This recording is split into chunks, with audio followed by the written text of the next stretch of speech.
I want to escape from my misery and feel good. Is that possible? How do I do it? Those are the two questions most asked in the treatment room. Hi, my name is Lena and I've been practicing psychotherapy for 15 years.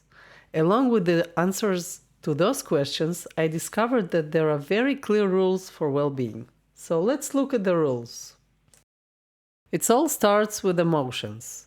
All the research suggests that emotion is complex, but it's not a mystery. It's just an information. An emotional response results from combination of internal input, which could be a physical hunger or fatigue or memories, as well as our self-image and ambitions, and an external input, which are the circumstances. So the purpose of an emotional response is to bring essential, life-oriented information to our attention. From this emotional data, we derive meaning, make predictions, and plan for the future. So life compels us to look forward. A pleasant feeling makes us look forward to tomorrow, while unpleasant feeling makes the future feel undesirable. For example, if we are angry or frustrated, the future will also look grim and irritating to us. Of course, we all want to feel good, but emotional reactions are purely physiological. We can affect an unpleasant emotion, but we have to do it so indirectly. Trying not to feel is always useless. It may even make an emotion stronger, like trying not to feel the pain when you're injured. So, what can we influence? We can improve the feeling by making the correct interpretations. The strategy is to build a story based on our emotional response. And how do we do that? By analyzing the emotion, which means examining the context, exploring exactly what happened and why, who is responsible, what reasons and motives might each of the people involved have. Because emotion is information, once we build and understand the story, the emotion itself disappears. The process of analyzing always leads to sense of relief. And the right narrative doesn't just explain what happened. It provides conclusions and empowers us to move forward. So, in addition to relief, the process of analyzing the emotions fixes our balance and our ability to foresee the future. But what happens in a state of distress? Emotions won't leave us alone, despite all the work we do to interpret them. Remember, emotion is information, and if we understand the information, the emotion disappears. Distress is an emotional sign telling us that we have yet to find a true and accurate explanation. In other words, if there is a distress, there is a solution, even if it's not obvious right now. What happens when we assume that emotions cannot be influenced? That distress is not something to be changed. We can't expect feelings to disappear. If we accept the emotional flood and wait for some solution to arrive from outside, we actually fall into the emotional trap. What is an emotional trap? The emotional trap is the surrender to emotional flooding while waiting for an external solution instead of exploring the emotion and looking for the true and accurate explanation. Like, for example, staying angry at a friend while waiting for them to change instead of asking what your anger is really trying to tell you. As you can see, it traps us and prevents us from analyzing our emotions, thus preventing relief as well as return to balance. We're stuck in the emotional trap that only perpetuates distress. Having discussed emotion, we will move on to a very important aspect of well-being, a sense of safety. From birth, the surrounding environment we inhabit is tasked to fulfill our needs. Therefore, a sense of safety begins with a sense of belonging. The need for belonging is inborn and vital for survival. From a very young age, we sometimes find that our curiosity, desires are not recognized or valued by others. This happens for many reasons, some of which are objectively justified. As children, we all experienced a strong desire to continue pursuing our curiosity, whether that be working on some crafts or daydreaming, particularly as it was time for some other activity controlled by others. Those moments hurt because our needs were dismissed and misunderstood.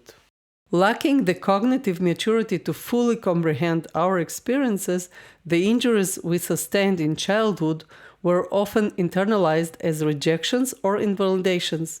As a result, they overshadowed our sense of belonging, and in its place, a sense of danger emerged.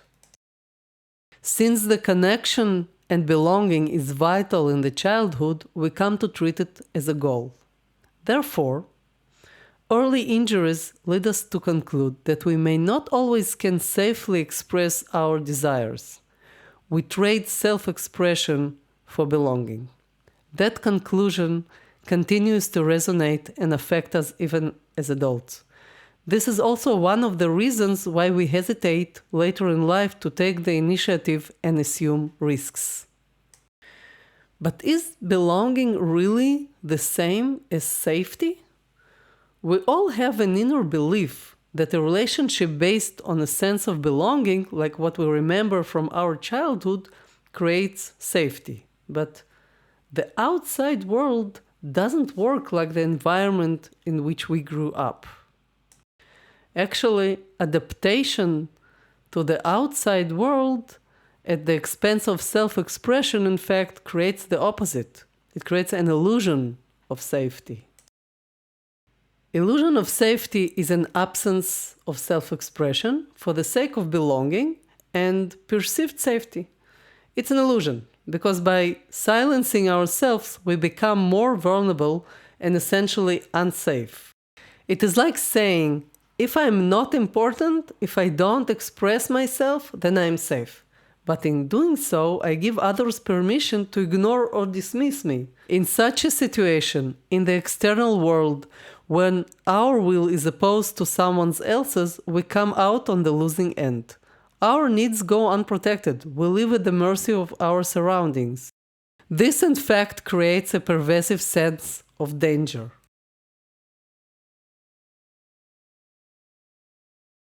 At some point, we begin to distinguish between the need for belonging, which we have known since early childhood, and the need for safety. True safety begins, first of all, with our decision not only to integrate, but also to express ourselves and to safeguard our inner world, our uniqueness, desires, and aspirations. The moment we decide and recognize that our inner world truly matters, everything begins to shift. This recognition empowers us to take risks.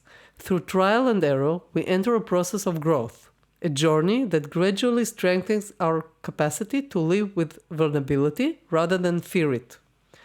Personal development enhances not only our abilities and accomplishments, but also our influence. And as we grow, we eventually reach a point where we can give authentically and generously. We earn the capacity to give. That capacity is deeply valuable because giving is power. Power to influence our environment, improve our relationships, create meaningful connections. When we give from a place of authenticity, we expand. The choice to honor our inner world, to affirm that our thoughts, emotions, and needs matter, builds self-esteem. And with greater self-esteem comes a stronger ability to set boundaries and protect ourselves when needed. So true sense of safety comes with high self-esteem. Ultimately, a true sense of safety is not born from hiding and conforming. It arises from self-respect, inner clarity, and the confidence that we can navigate life with both vulnerability and strength. Self-esteem must be a conscious decision. We cannot build genuine self-esteem without an intentional internal choice. If our primary goal is to avoid pain or just simply fit in, then true self-expression is lost. In that case, no matter how impressive our achievements or life experiences are, they won't truly elevate our self-worth because they depend on others' approval. More importantly, this approach doesn't shield us from hurt or emotional injury. Only when we commit to standing up for ourselves, choosing to protect and honor our own value, can we truly earn our worth and claim the right to be recognized. Now we move to another important requirement for a sense of well-being. Because we are part of a much bigger world, in addition to safety, we need an inner confidence that the world operates according to causality and reciprocity, where every cause has an effect. In a chaotic world without rules, anything could happen. Therefore, a true sense of well-being depends not only on high self-esteem, but also of trust that the world is comprehensible, that causes yield consequences.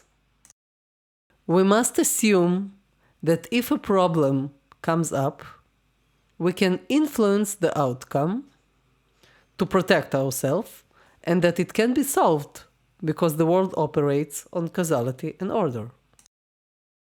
How do we master the knowledge of causality and reciprocity? We gather information and learn about the world by having experiences and understanding them. Since it is the emotional system that drives and directs us, the process of analyzing our emotions, which was described at the beginning of this presentation, is important for creating an inner sense of causality. It allows us to recognize patterns, make sense of our inner world, and connect actions to outcomes. In doing so, we develop not just emotional clarity, but a deep internal sense of order, an understanding that our feelings, choices, and experiences are all part of a meaningful cause and effect process.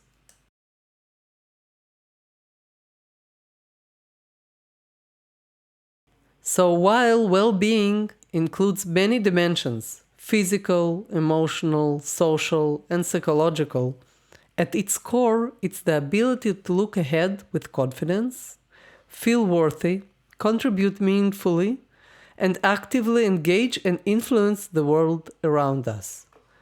So well-being is a journey, and it's built on recognizing our uniqueness, desires, and aspirations, choosing to protect them, and of course, exploring our emotions.